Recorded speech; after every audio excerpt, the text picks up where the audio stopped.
کتاب محسن بزبان محسن کی صفحہ نمبر 196 سے آگے آج بیان ہے مفتی محمد زبیر صاحب رحمۃ اللہ علیہ کا واقعہ چل رہا تھا۔ عنوان تھا کتاب میں اس چیپٹر کا حضور داتا گنج بخش کا پیغام لانے والا کیا لاہور کا کتب تھا؟ جہاں سے پچھلا سلسلہ منقطع ہوا وہیں سے ہم آگے شروع کرتے ہیں۔ یہاں مفتی صاحب کا چونکہ ذکر چل رہا تھا تو یہاں ایک واقعہ سبزہ زار والے گھر کا بھی بیان کرتا چلوں جب ہم وہاں رہا کرتے تھے، جس کے متعلق میں نے پچھلے بیان میں مفتی صاحب کا وہ واقعہ بتایا تھا جب انہوں نے پوچھا تھا کیا یہ آپ کا اپنا گھر ہے؟ تو میں نے کہا اپنا تو بک چکا، یہ کرائے کا ہے۔ تو جب ہم اس گھر میں شفٹ ہوئے تو اسی گھر کی بات کر رہا ہوں، اس کی لوکیشن کچھ ایسی تھی کہ دائیں طرف، بائیں طرف اور آگے یعنی سامنے طرف اور پچھلی طرف بھی دور دور تک کوئی گھر نہیں تھا۔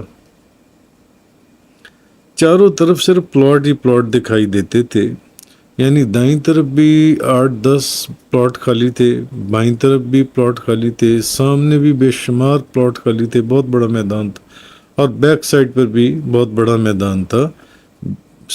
بے شمار پلاٹس خالی تھے۔ تو دوست رشتہ دار سمجھانے لگے، یہ غالباً 1996 کی بات ہوگی، تو دوست وغیرہ 98 کی بات ہوگی، دوست رشتہ دار سمجھانے لگے کہ بھئی یہ گھر چھوڑ دیں ورنہ کہیں آپ لوگ لٹ نہ جائیں، کیونکہ یہ علاقہ نہ صرف سنسان اور غیر آباد تھا بلکہ چوری، ڈاکے، رہزنی اور پولیس مقابلوں کے حوالے سے بھی مشہور تھا۔ لہٰذا لوگ شام تو کیا دوپہر کے وقت بھی ادھر آنے سے کتراتے تھے۔ تو ایک دن مفتی صاحب سے جب اس موضوع پر گفتگو چل رہی تھی تو فرمانے لگے محسن صاحب فوراً ایک عدد مٹی کا کورا غیر مستعمل پیالہ منگوا کر، ایک مٹی کا کورا پیالہ منگوائیں جس کو پانی نہ لگا ہو، منگوا کر اس کو 4 برابر ٹکڑوں میں کٹوائیں، کیونکہ چاروں ٹھیکریوں یعنی ٹکڑوں پر ہم نے یہ ایک عمل لکھنا ہے۔ وہ عمل آپ دیکھ سکتے ہیں، یہ میری کتاب محسن بزبان محسن کے صفحہ نمبر 196 کے اوپر موجود ہے۔ ہم نے ہر ٹھیکری کے اوپر لکھنا ہے، یعنی اصحاب کہف کے نام، ان کے کتے کا نام، جو اصحاب کہف جن کا ذکر قرآن کریم میں ذکر آیا،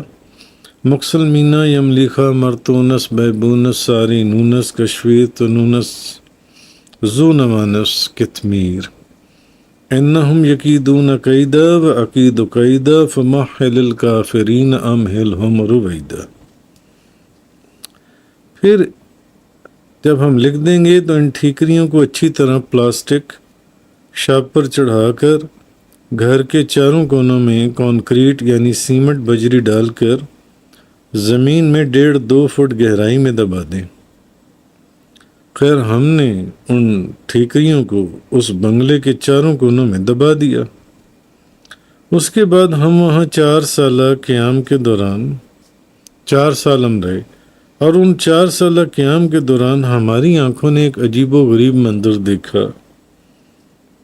میں خود بھی وہاں موجود تھا۔ ایک دن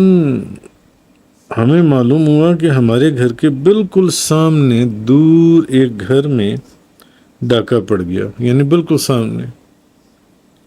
اور ڈاکو سب کچھ لوٹ کر لے گئے، اور اس گھر سے سب کچھ لے گئے جن سے۔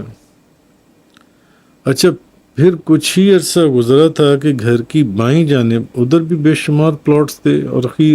دور ایک گھر تھا، تو گھر کی بائیں جانب جن سے مسجد کے قریب سامنے جو گھر، اس میں بھی ڈاکہ پڑ گیا۔